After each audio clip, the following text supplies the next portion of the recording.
Di dalam nama Allah Bapa dan nama anaknya Tuhan Yesus Kristus dan nama Roh Kudus yang menciptakan langit dan bumi. Amin. Tuhan itu baik, Ia adalah tempat pengungsian pada waktu kesusahan. Ia mengenal orang-orang yang berlindung kepadanya. Haleluya. Haleluya. Haleluya. Haleluya.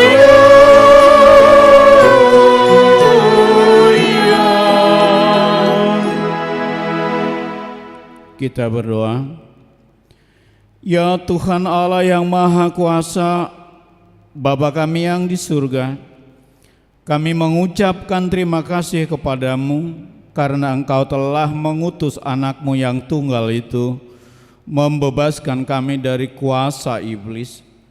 Kami memohon kepadamu, peliharalah kami di dalam firman-Mu, agar kami kuat pada waktu kesesakan dan penderitaan. Ampunilah dosa dan pelanggaran kami terhadap firman-Mu yang kudus. Bukalah hati kami dengan Roh-Mu yang kudus, dan terima kami masuk ke dalam hidup yang kekal, supaya di sana kami memuji nama-Mu sampai selama-lamanya. Di dalam Tuhan Yesus Kristus Tuhan kami. Amin. Kita bernyanyi.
Hukum Tuhan untuk kebaktian kita pagi hari ini, titah yang kedua dan artinya kita ikuti bersama-sama.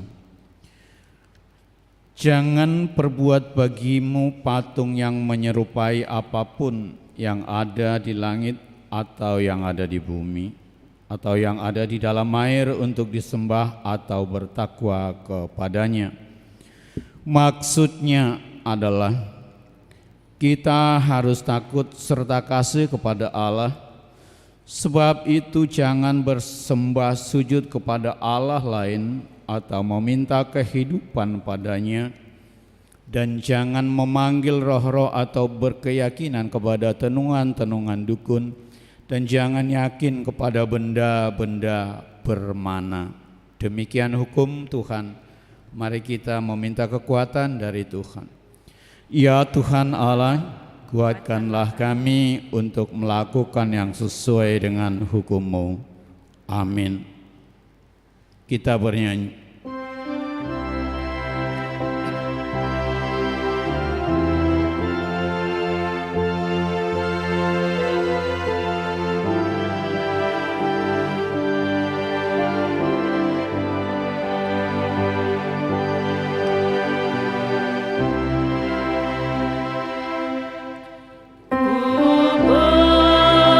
Berserah di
Marilah kita merendahkan diri di hadapan Tuhan untuk mengaku dosa kita.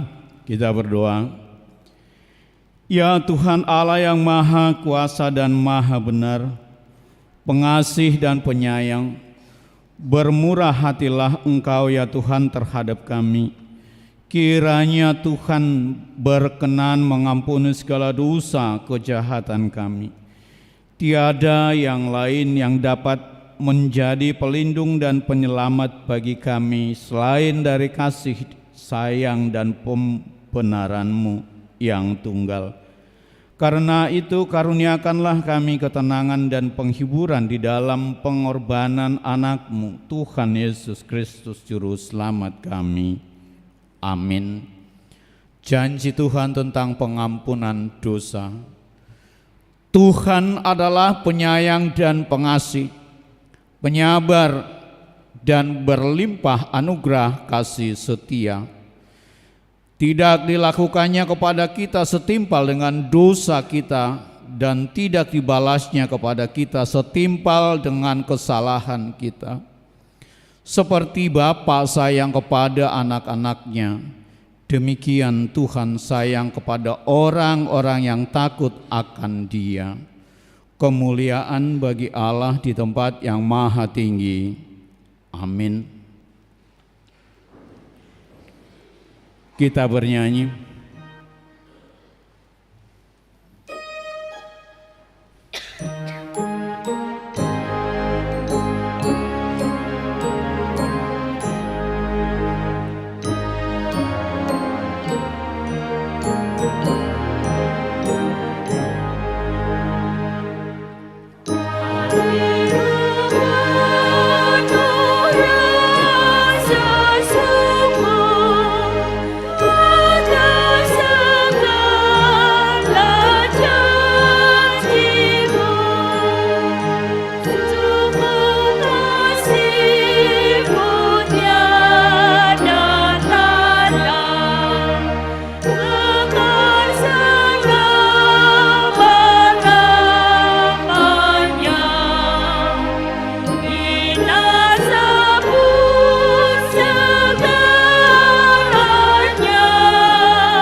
Epistel untuk kebaktian kita pagi hari ini diambil dari Mazmur 67, dimulai dari ayat 1 sampai 8. Kita membaca secara responsoria.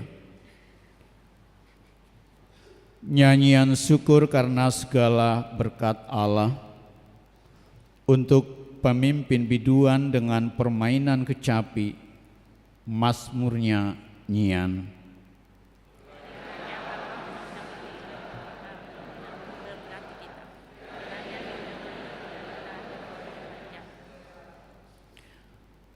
Supaya jalanmu dikenal di bumi dan keselamatanmu di antara segala bangsa.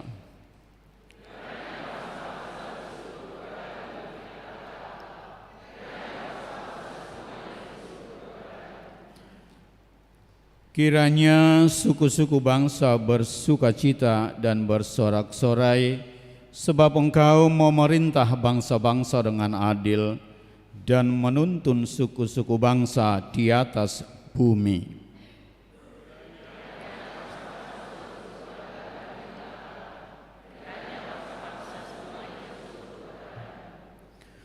Tanah telah memberi hasilnya. Allah kita memberkati kita.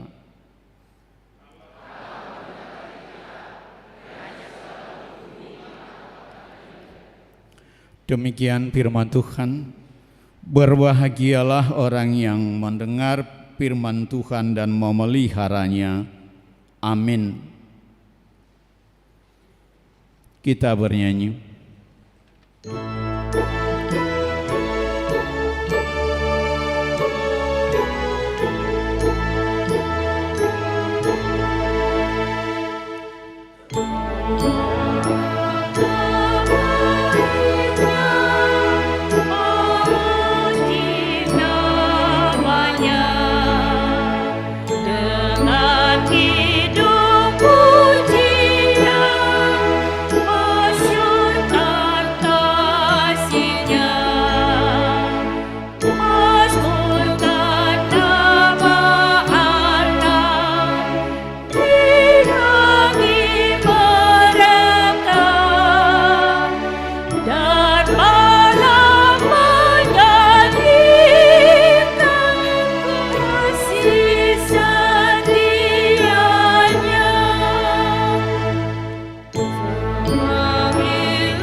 Marilah kita bersama-sama mengaku iman kepercayaan kita. Sebagaimana teman-teman seiman di seluruh dunia, kita bersama-sama mengucapkannya. Aku percaya kepada Allah, Bapa yang Maha Kuasa, Khalik langit dan bumi. Aku percaya kepada Yesus Kristus, Anaknya yang tunggal Tuhan kita, yang dikandung daripada Roh Kudus, lahir dari anak darah Maria, yang menderita sengsara di bawah pemerintahan Pontius Pilatus, disalibkan, mati dan dikuburkan, yang turun ke dalam kerajaan maut, pada hari yang ketiga bangkit pula dari antara orang mati, naik ke surga, duduk di sebelah kanan Allah Bapa yang Maha Kuasa. Dari sana akan datang kelak untuk menghakimi orang yang hidup dan yang mati. Aku percaya kepada Roh Kudus dan adanya satu gereja yang kudus, persekutuan orang kudus, pengampunan dosa, kebangkitan daging dan hidup yang kekal. Amin. Kita dengar kor dari Ama Salom dan lanjut Ama Jeriko.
Kita dengar warta jemaat.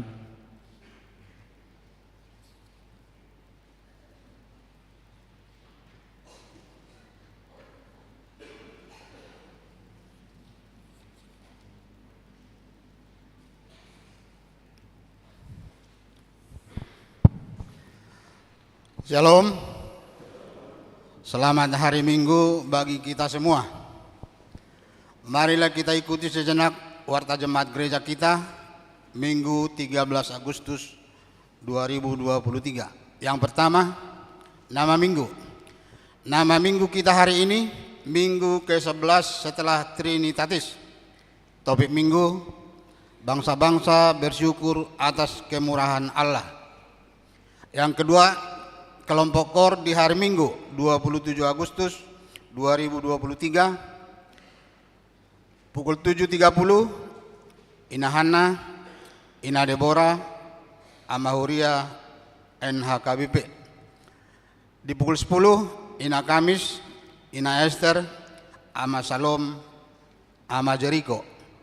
Di pukul 15 remaja. Yang ketiga, kebaktian sektor. Hari Selasa 22 Agustus 2023, sektor Nazaret, Parhalado sektor. Sektor Judea di keluarga Hamanik, Boru Panggabean. Sektor Bethlehem di keluarga Nyonya Manalu, Boru Gultom. Sektor Galatia di keluarga JP Sibarani, Boru Sitorus. Sektor Filipi, keluarga D Purba, Boru Sinambela, almarhum. Di hari Rabu 23 Agustus 2023 di sektor Sion di keluarga Telumban Gaul, Boru Purba. Sektor Betania di keluarga R Purba, Boru Sidaputar. Sektor Roma di keluarga A Sipayung, Boru Sitompul. Sektor Kolose di keluarga P Manalu, Boru Manulang. Di sektor Kanan di keluarga S Lumban Towing, Boru Silitonga. Alamat bisa kita lihat di warta kita masing-masing. Yang keempat, ibadah Minggu pukul 7.30 WIB. Ibadah Minggu pukul 7.30 di tanggal 27 Agustus 2023 kita memakai bahasa Batak. Yang kelima, amplop diakoni sosial. Di minggu hari ini kita mengumpulkan persembahan amplop diakoni sosial. Mari kita sampaikan dengan penuh sukacita. Yang keenam, jadwal kreativitas dalam kegiatan Pesta Kotilon dan tahun profesionalisme dan dalam penata layanan. Di minggu hari ini di kebaktian pukul 7.30 WIB dan pukul 10 WIB, yaitu kreativitas dari kategorial Ina Esther. Dan di ibadah hari Minggu 20 Agustus 2023 di pukul 7.30 dan 10 WIB, yaitu penampilan dari sektor Betania.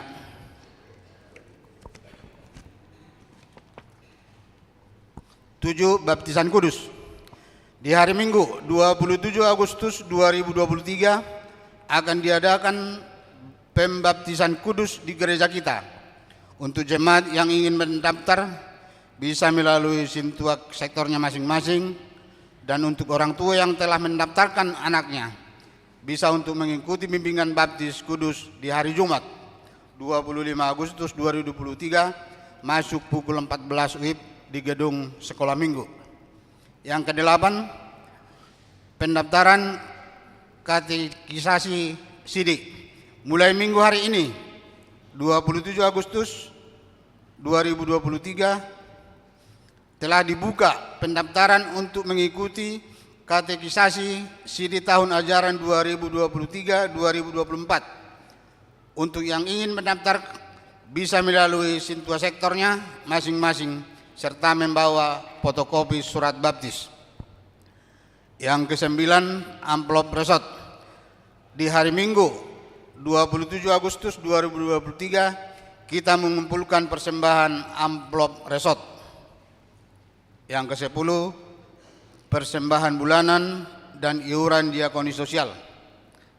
Gereja kita mengucapkan banyak terima kasih untuk jemaat kita yang sudah melunasi persembahan bulanan dan iuran diakoni sosial sampai bulan Agustus 2023. Dan untuk jemaat kita yang ingin membayar persembahan bulanan dan iuran diakoni sosial bisa melalui transfer atau bisa disampaikan ke perhalado sektornya masing-masing.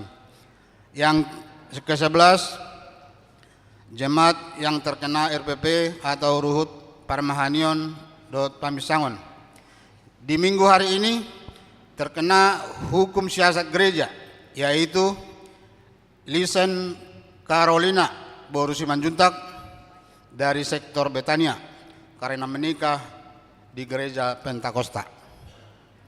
Yang ke-12, jumlah jemaat yang mengikuti ibadah tanggal 13 Agustus 2023 821 orang.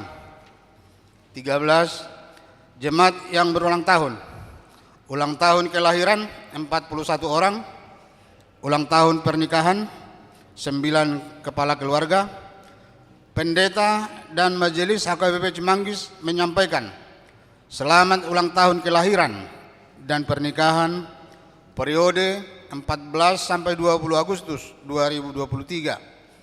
Firman Tuhan yang menyempurnakan sukacita mereka tertulis di Amsal 3 ayat 16. Umur panjang ada di tangan kanannya, di tangan kirinya kekayaan dan kehormatan. 14, iuran diakoni sosial Huria. Jemaat yang memberikan persembahan iuran diakoni sosial minggu ini 6 kepala keluarga sebanyak Rp1.450.000. Persembahan bulanan dan tahunan. Jemaat yang memberikan persembahan bulanan atau tahunan minggu ini 6 kepala keluarga sebanyak Rp1.800.000. 16, Toto Ripe ke pembangunan. Jemaat yang memberikan Toto Ripe untuk pembangunan minggu ini 5 kepala keluarga sebanyak Rp750.000.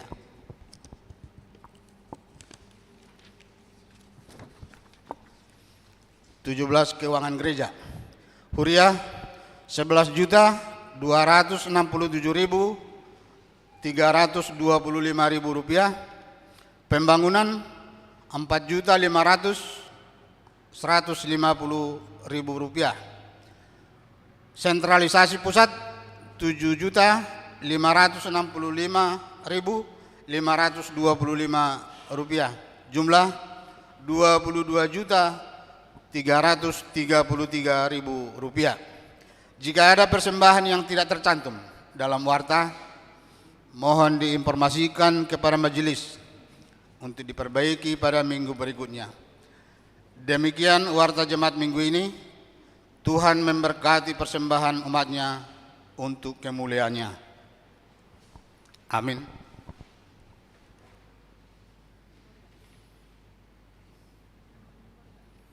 Kita bernyanyi dan mengumpulkan persembahan.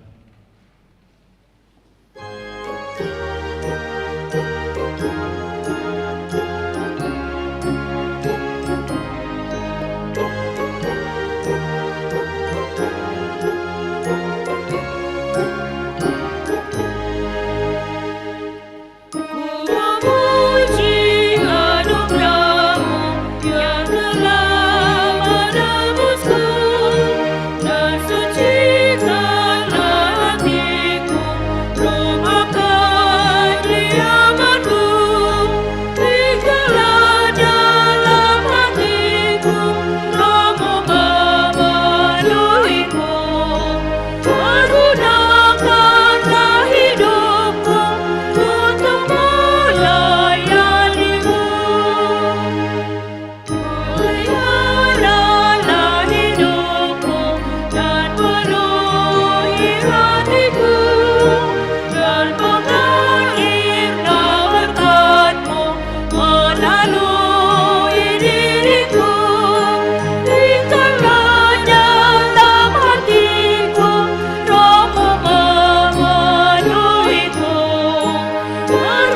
Anugerah dan damai sejahtera Allah yang melampaui akal dan pikiran, itulah yang memelihara hati dan pikiranmu di dalam Kristus Yesus Tuhan kita. Amin. Shalom bagi kita, Bapak Ibu serta saudara sekalian.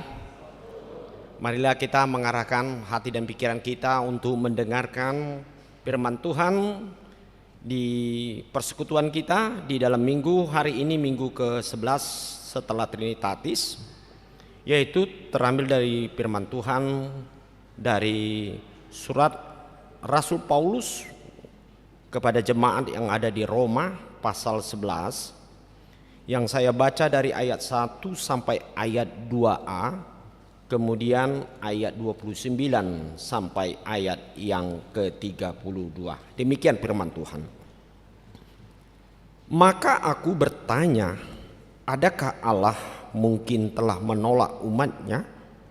Sekali-sekali tidak, karena aku sendiri pun orang Israel dan keturunan Abraham dari suku Benyamin. Allah tidak menolak umatnya yang dipilihnya. Sebab Allah tidak menyesali kasih karunia dan panggilannya. Sebab sama seperti kamu dahulu tidak taat kepada Allah, tetapi sekarang beroleh kemurahan oleh ketidaktaatan mereka. Demikian juga mereka sekarang tidak taat, supaya oleh kemurahan yang telah kamu peroleh, mereka juga akan beroleh kemurahan. Sebab Allah telah mengurung semua orang dalam ketidaktaatan, supaya ia dapat menunjukkan kemurahannya atas mereka semua. Demikian firman Tuhan.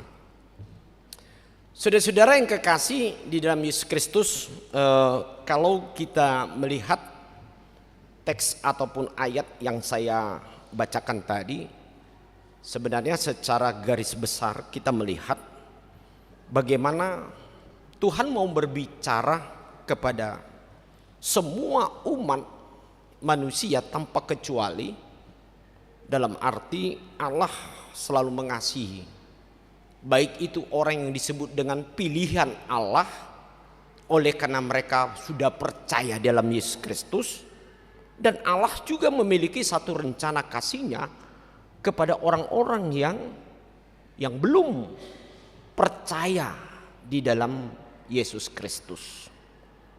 Itu sebabnya di dalam ayat tadi Paulus mengatakan ini kepada orang-orang Kristen yang ada di gereja Roma pada dulunya, karena dia melihat sebenarnya bahwasannya ada beberapa dari orang-orang ataupun persekutuan hidup orang yang seharusnya mereka hidup dan berbuah di dalam iman kepada Yesus Kristus, namun yang dia lihat justru sebaliknya.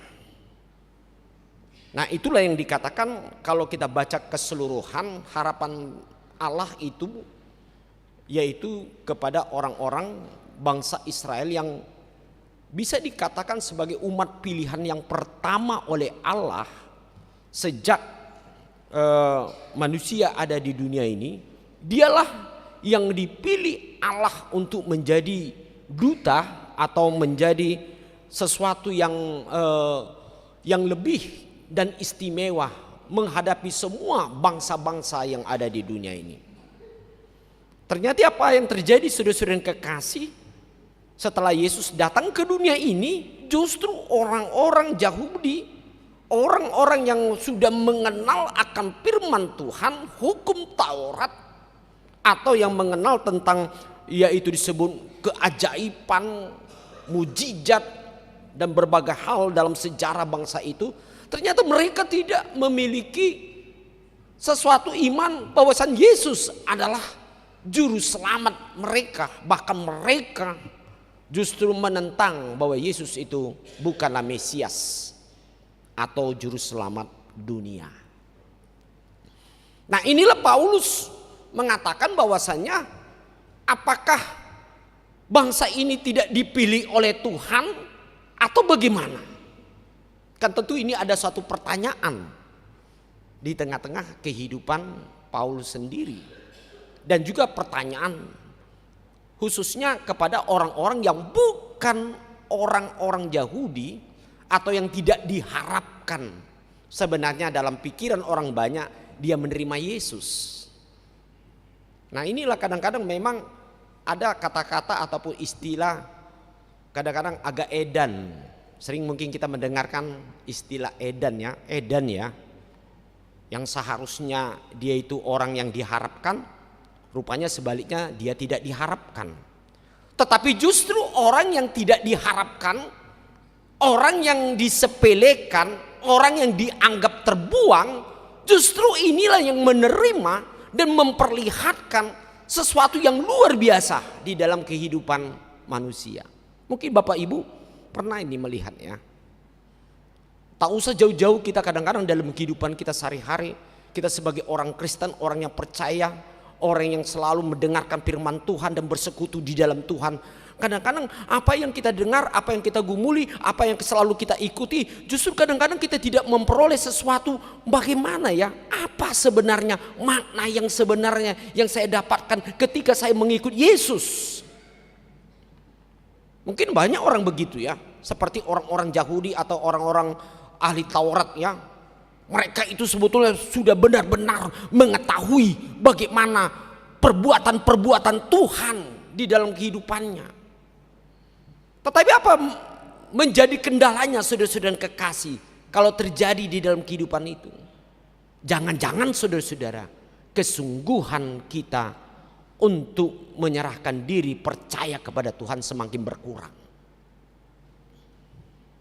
Jadi tidak ada ukuran saudara-saudara dikatakan di dalam kehidupan kita sebagai orang yang percaya. Kalau kita sudah lama menjadi orang Kristen, sudah percaya, sudah kita dibaptis di dalam nama Allah Bapa, anaknya Yesus Kristus dan Roh Kudus, kita sudah memiliki satu otomatis, kita sudah hidup di dalam iman kebenaran kepada Tuhan. Kalau kita tidak sungguh-sungguh percaya dan menjalani kehidupan kita sesuai dengan kebenaran Tuhan, mungkin saudara-saudara bisa kita rasakan itu. Dan sebaliknya kita kadang-kadang melihat, loh kok orang ini baru kenal orang Kristen. Sebagai orang Kristen, loh orang ini sebagai orang yang kadang-kadang masih baru mengenal yang disebut dengan kebenaran daripada Tuhan. Mengapa mereka itu diberikan sesuatu yang istimewa dan luar biasa keajaibannya? Oh, kita sering terjadi, kita melihat di situ. Sebagaimana yang dikatakan disaksikan oleh Rasul Paulus dalam firman Tuhan ini. Aku orang Israel. Aku adalah keturunan daripada suku Benyamin dikatakan tadi. Tetapi dia mengatakan itu bukan merupakan satu jaminan dia sebagai keturunan dari bangsa Israel. Karena apa saudara-saudara kekasih? Justru itulah dia pernah dalam pengalaman hidupnya dia menentang orang-orang pengikut Yesus. Itu sebabnya siapapun yang mengikuti Yesus, siapapun yang melakukan yang disebut bersembah kepada Yesus, dia akan bunuh dan dia akan bubarkan, dia akan berikan tekanan karena dia sebagai seorang penguasa. Tapi apa yang dikatakan saudara-saudara di dalam pengalaman Rasul Paulus ini, ketika aku mengandalkan kekuatanku, kehidupanku, aku menganggap aku hebat, luar biasa dalam hidupku. Aku orang yang layak sebagai orang yang diberkati dan memiliki suatu yang indah atau sesuatu yang dikatakan memiliki suatu kuasa dalam hidupnya. Ternyata apa dalam kesaksian Paulus? Dalam ayat yang lain, aku ini adalah disebut dengan sampah di hadapan Tuhan. Mulu di bahasa Batak nih dok, rapan-rapan doa ngulukunina. Nah inilah saudara-saudara kekasih apa yang menjamin dalam kehidupan kita seperti kata kita firman Tuhan itu. Ketika pemilihan Tuhan yang menunjuk hidup kita sudah sebagai orang tebusan Tuhan Yesus. Apalagi kita selalu menyaksikan dalam hidup kita semuanya itu adalah anugerah Tuhan. Marilah kita selalu kita buktikan semua yang ada yang kita terima di dalam hidup kita percaya kepada Tuhan untuk kita lakukan. Karena anugerah Tuhan dalam hidup kita. Jangan sekali-sekali kita mengatakan karena kehebatan kita. Ketika kita mengatakan diri kita adalah karena kehebatan kita, karena kepemilikan kita yang ada di tengah-tengah dunia kita mengatakan bahwa kitalah orang yang memiliki satu yang luar biasa dan tidak dimiliki oleh orang lain.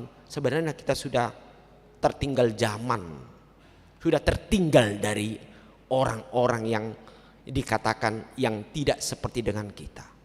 Karena apa, saudara-saudara kekasih? Banyak di tengah-tengah kehidupan kita mungkin kita berperhatikan mengapa mereka itu memiliki satu kebahagiaan dalam hidupnya.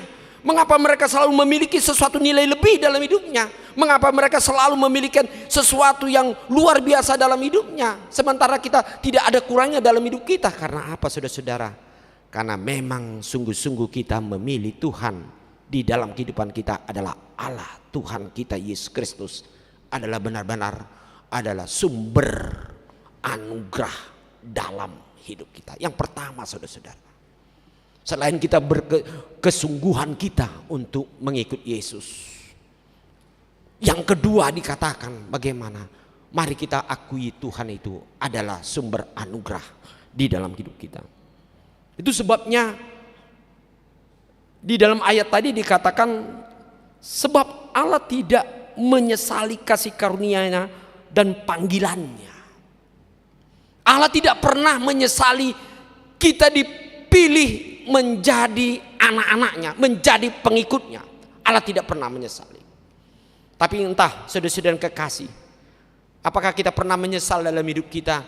Mengapa saya menjadi orang Kristen? Saya pikir mungkin tidak ada dari antara kita. Kita pasti harus bangga sebagai memiliki Yesus. Karena apa, saudara-saudara, di dalam Yesus Kristus kita harus bangga sebagai orang Kristen, sebagai orang pengikut Yesus. Karena memang kita tahu bahwasanya Allah itu penuh dengan anugerah. Dan Allah itu selalu menjawab ketika di dalam hidup kita mengalami satu kelemahan. Dan kita percaya kuasanya itu selalu hadir dalam hidup kita. Ketika kita sungguh-sungguh beriman kepada Dia dan tidak mengandalkan kekuatan kita. Kita bangga karena itu. Kalau contohnya Tuhan mengukur, yaitu kebanggaan Tuhan, pilihan Tuhan kepada kita oleh karena contohnya karena kepemilikan kita dengan harta benda. Oh, Tuhan tidak pernah kekurangan tentang harta. Atau karena kehebatan pengetahuan manusia, karena aku orang yang bisa dikatakan di antara kelas di kehidupan sosial lebih hebat. Oh, Allah tidak pernah merasakan bahwasanya manusia Dia mengukur hidup kita oleh karena tingkat sosial kita. Justru Yesus datang ke dunia ini, kemana Dia pergi? Dia pergi kepada orang berdosa. Dia pergi kepada orang-orang kecil, orang miskin. Wah, luar biasa ya. Itu sebabnya ada iri hati pada waktu Yesus datang ke dunia. Karena apa? Loh, kok Tuhan Yesus itu bersama-sama dengan orang berdosa? Mengapa Dia kepada orang-orang yang kecil, orang yang tidak dianggap terhitung di masyarakat? Bahkan Dia mengatakan di dalam kehidupan, di dalam persekutuan Yesus dengan orang lain, bahkan anak-anak pun Dia selalu mengatakan, barang siapa orang tidak menyambut aku seperti seorang anak ini, kamu tidak layak di hadapanku. Selalu Tuhan mengatakan, Dia tidak pernah pilih kasih, dan Dia tidak pernah mengukur dari sisi apa yang menjadi penampilan manusia, keberadaan manusia. Tetapi Dia memilih hidup kita, Dia dipilih, Allah memilih kita karena Dia mengasihi kita. Karena Dia memang mengasihi kita. Tuhan tahu loh apa keberadaan kita, kelemahan kita masing-masing. Kalau ada merasa orang, aku nggak begitu banyak kekuranganku, aku tidak begitu banyak apa yang kelemahan-kelemahan dalam hidupku. Kalau Tuhan begitu banyak tahu apa keberadaan kita masing-masing. Tetapi Tuhan tidak melihat itu. Tetapi apa yang dikatakan Tuhan? Aku melihat bagaimana hidup manusia, penyerahan dirinya, kesungguhannya, kerendahan hatinya di dalam hidup kita. Sehingga Allah tidak pernah membatalkan yang disebut dengan kasih anugerahnya bagi kita. Saudara-saudara, itu luar biasanya. Mengapa kita selalu bangga dengan Yesus saja. Mungkin kalau kita bandingkan dengan kepercayaan yang lain, mungkin mengatakan ya kamu harus sebanyak-banyak membuatkan satu amal pahala. Karena itulah dikatakan mereka adalah sebagai jalan untuk memperlebar jalanmu menuju kehidupan yang kekal. Yesus tidak pernah mengajar itu. Bahkan dia mengatakan, datanglah kepadaku kamu hai orang-orang yang berbeban berat. Aku datang, aku akan memberikan kelegaan pada kamu. Bahkan Tuhan mengatakan, aku akan memberikan kelegaan yang dalam arti bahkan kelimpahan dalam kehidupan kita. Jadi saudara-saudara yang kekasih, di dalam hidup kita tidak ada dalam kamus orang Kristen mengatakan karena kehebatan kita di dalam kehidupan kita. Kalau Paulus dia melihat bahwasannya dalam dirinya dulunya dan orang-orang teman-temannya bangsa Yahudi yang dulunya mengatakan karena kehebatannya, karena kesalehannya, karena sesuatu yang ada dalam hidupnya, sehingga dia mengatakan aku layak menjadi orang-orang yang diberkati oleh Tuhan. Sebaliknya saudara-saudara,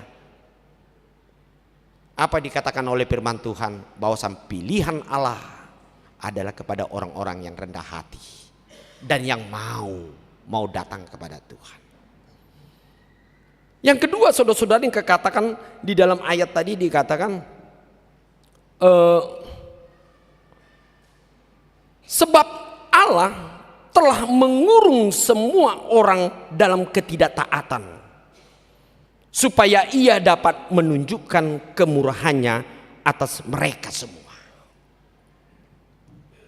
Mengapa ada kata-kata ini? Seolah-olah Tuhan ini kalau dalam ayat ini mengatakan bahwa Allah ini mengurung, dalam arti sepertinya dia tidak memilah-milah mana orang baik atau mana orang yang tidak baik. Kata mengurung tadi dalam ayat itu bukan berarti membuang ya. Mengurung artinya mengumpulkan. Artinya Allah tetap memanggil setiap orang. Dan inilah yang dikatakan oleh Paulus dalam ayat ini.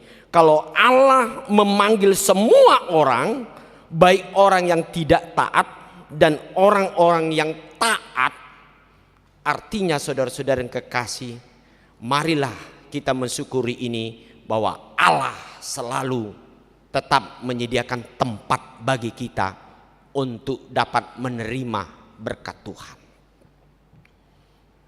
Tentu di balik dalam ayat ini, perkataan ini mengatakan bahwa Allah telah mengurung dalam arti memanggil semua orang dengan tujuan saudara-saudara, marilah sebagai orang yang percaya kita mau dipakai oleh Tuhan untuk menjadi memanggil orang lain agar mereka dapat menerima yang disebut dengan berkat Tuhan.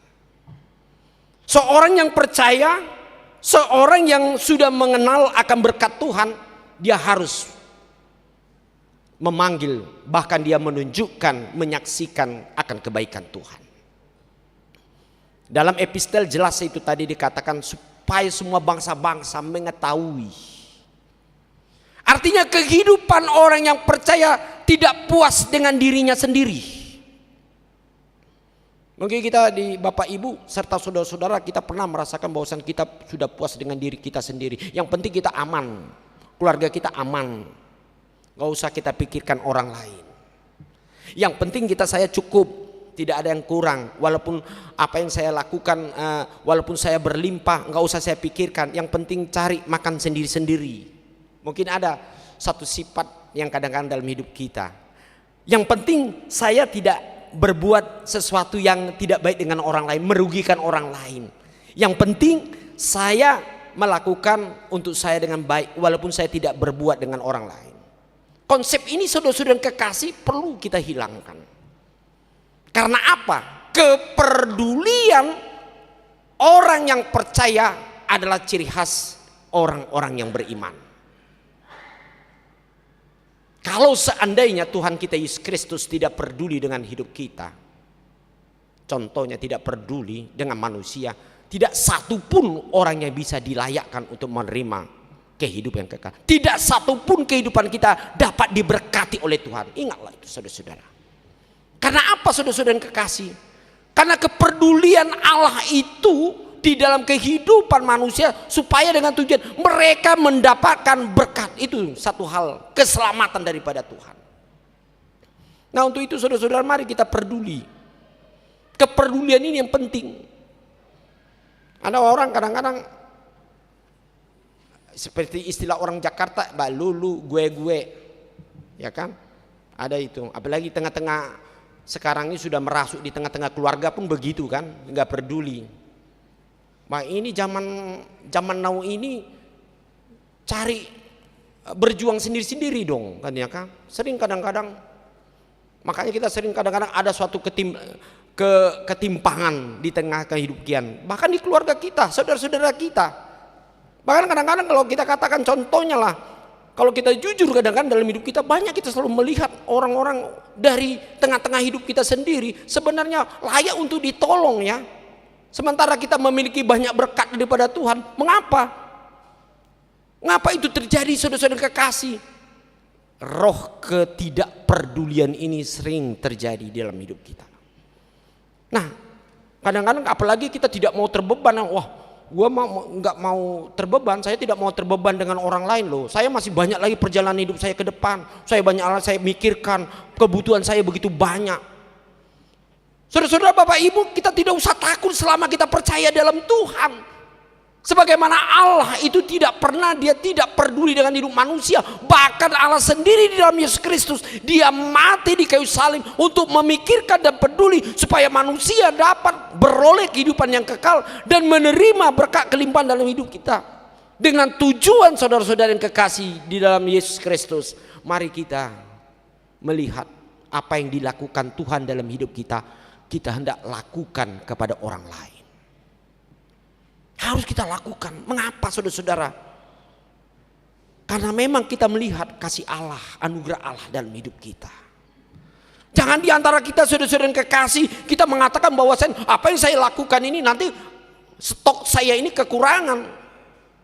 Ingat saudara-saudara, Bapak Ibu, Allah itu tidak pernah kehilangan stok.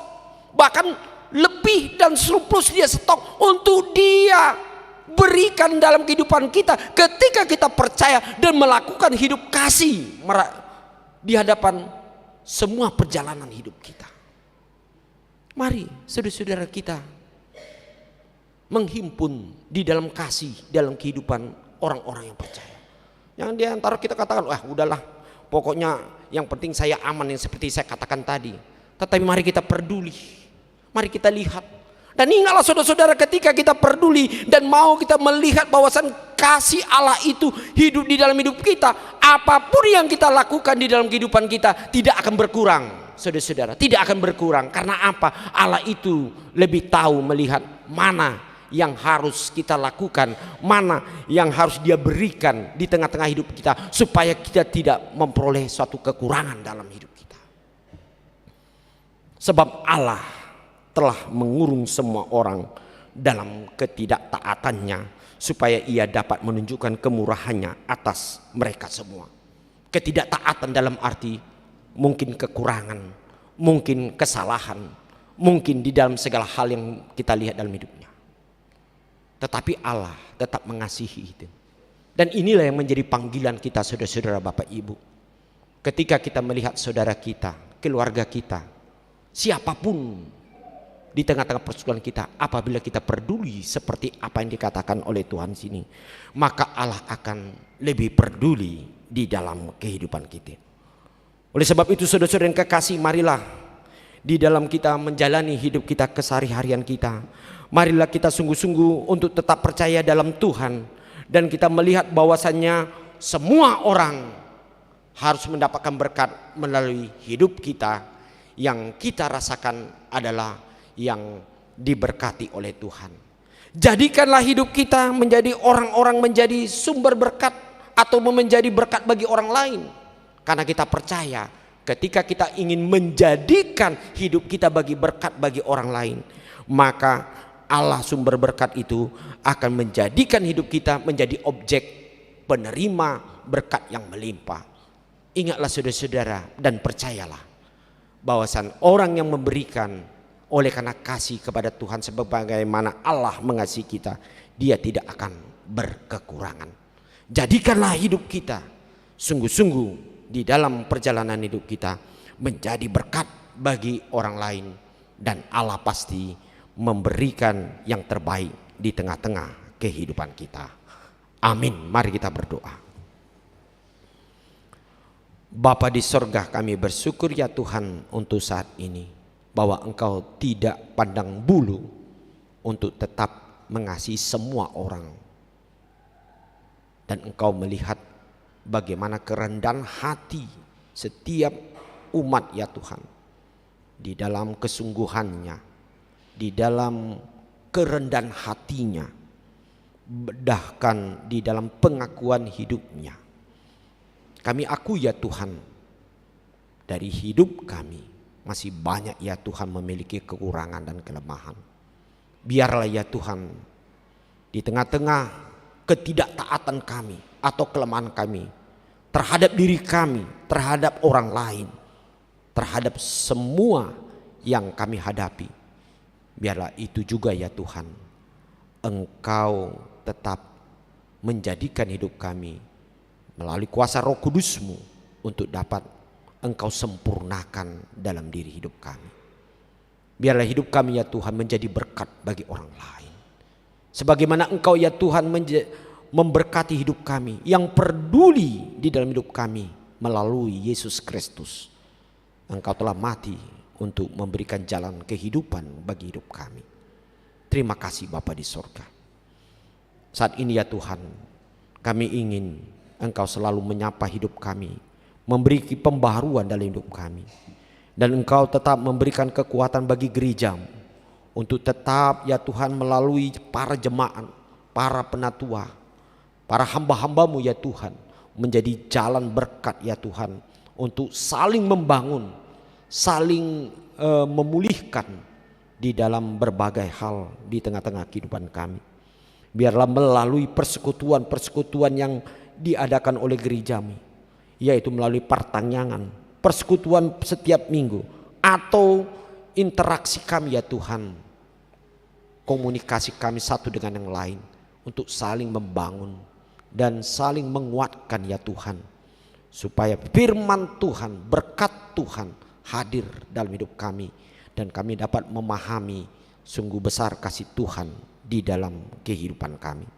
Kami mau berdoa ya Tuhan untuk seluruh program-program yang akan dilakukan oleh gereja-Mu. Biarlah ini menjadi jalan berkat ya Tuhan bagi kami, untuk mengimani bahasan kasih Tuhan yang sungguh luar biasa dalam kehidupan kami. Kami juga mau berdoa ya Tuhan bagi jemaat-Mu ya Tuhan, yang sering sekali ya Tuhan di dalam melakukan segala suatu perbuatan yang tidak berkenan di dalam kehidupan ataupun tatanan sebagai orang-orang yang percaya. Oleh sebab itu kami membawa semuanya itu ya Tuhan, bahwa Engkau selalu mengasihi dan Engkau tidak pernah tertutup kepada setiap orang yang selalu jauh daripada apa yang Engkau harapkan. Kami juga mau berdoa ya Tuhan untuk segala kehidupan kami, pekerjaan kami yang akan kami lakukan seminggu ke depan. Biarlah Tuhan memberkati kami, mengalirkan berkat-berkat melimpah.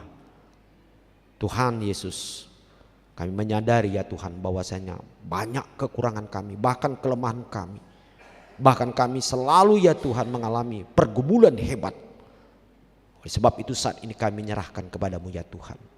Biar kuasa Roh-Mu ya Tuhan memberikan kekuatan, memberikan kesembuhan, memberikan sukacita, bahkan memberikan pengharapan yang besar di seluruh kehidupan kami. Dan melalui problem yang kami hadapi, Engkau akan berikan jalan keluar dalam hidup kami. Kami bersyukur ya Tuhan, Engkau selalu memberikan kecukupan makan dan minum yang kami terima setiap hari. Biarpun apapun yang kami sudah berikan kepada Tuhan, persembahan-persembahan akan menjadi berkat di dalam pelayanan gereja-Mu. Biarlah semua jemaat-Mu ya Tuhan semakin Engkau berkati dalam pekerjaan-pekerjaan mereka. Terima kasih ya Tuhan. Kami juga mau berdoa ya Tuhan untuk jemaat-Mu ya Tuhan, berulang tahun dalam kelahiran, dalam pernikahan ya Tuhan. Biarlah Tuhan semakin memberkati di dalam setiap perjalanan kehidupan dan problem yang mereka hadapi. Biarlah tangan Tuhan selalu memegang, menaungi, memberkati semuanya itu, agar tetap kami di dalam perlindungan dan berkat-Mu. Terima kasih Bapa di sorga. Biarlah kami keluar dari tempat ini ya Tuhan, kembali ke rumah kami masing-masing dan pekerjaan kami di dalam perlindungan Tuhan. Terima kasih Tuhan, hanya di dalam nama Yesus Kristus kami berdoa dan mengucap syukur. Amin. Baik Bapak Ibu, mari kita memuji nama Tuhan dari buku nyanyian HKBP nomor 183 sambil kita mengumpulkan persembahan kita yang kedua ke depan dan memberikan, yaitu mengisi amplop diakoni sosial sebagai jalan pelayanan gereja kita untuk melayani di bidang diakoni sosial.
bacaan ayat berikut sambil kita bangkit berdiri.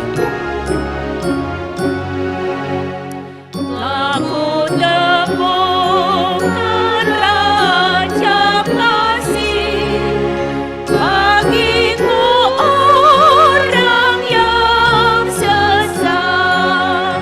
Ialah Yesus Maha Kasih bagiku yang hilang benar.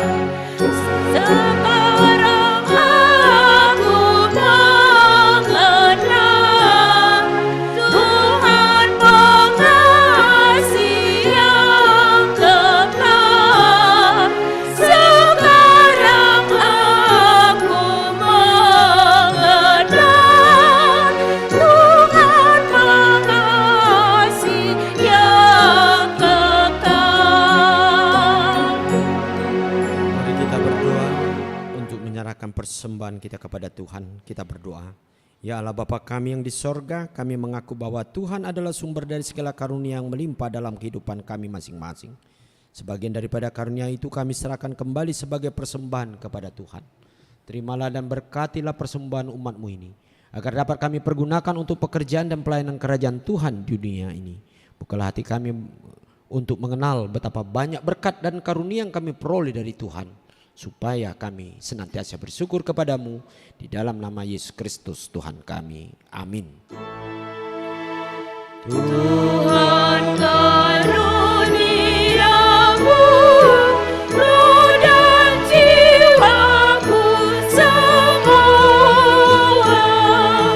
nyawa juga hidupku, harta milikku semua,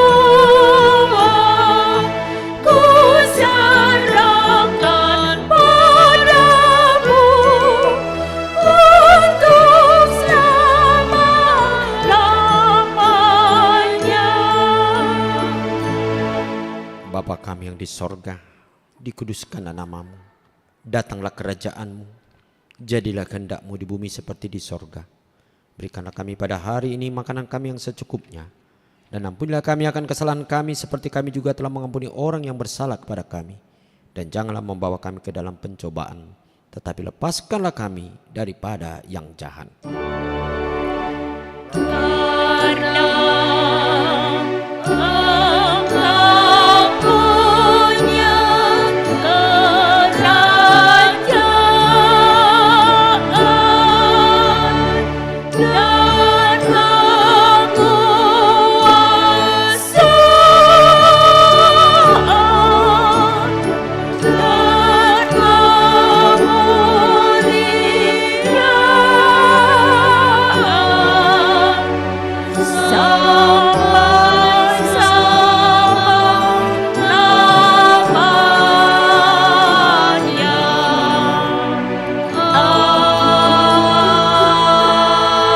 Amin.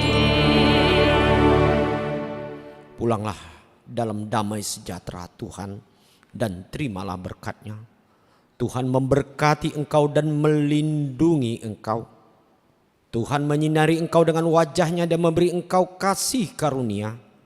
Tuhan menghadapkan wajah-Nya kepadamu dan memberi engkau damai sejahtera. Amin.